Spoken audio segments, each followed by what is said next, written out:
सबसे पहले मैं आपके चैनल को नमो बुद्धाय जय भीम करते हैं कि आप अब दूर से चल करके और जलालपुर में पहुँचे। बाबा साहब के बारे में मैं यह कहना चाहता हूँ कि बाबा साहब के स्मारक लगाने का मेन उद्देश्य है कि बाबा साहब का जो 3 नारा था, शिक्षित बनो, संगठित हो, संघर्ष करो, उसको जन जन तक पहुंचाया जाए ताकि सभी के मिजाज में, दिमाग में बैठे कि बगैर पढ़े हुए, बगैर शिक्षा के कोई भी इंसान कुछ नहीं कर सकता है। जितने विषमता भारत में थी, बाबा साहब ने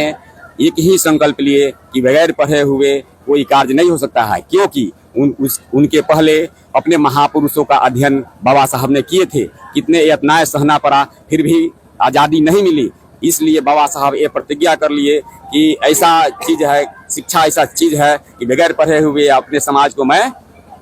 समानता का अधिकार नहीं दिला सकता हूं। इसलिए बाबा साहब ने कठिन परिश्रम करके, दिनों रात एक करके, अपने परिवार को कुर्बानी दे करके, अपने बच्चे को बलिदान दे करके पढ़ाई के 32 डिग्रियां प्राप्त की और उन डिग्रियों पर बाबा साहब को संविधान बनाने का मौका मिला और भारत का संविधान सुंदर संविधान बनाए। बाबा साहब ने कहे हैं कि जिस देश, भारत देश में वह गरीब है जिसके पास शिक्षा नहीं है। बाबा साहब समानता के लिए और समानता अधिकार के लिए, महिलाओं के अधिकार के लिए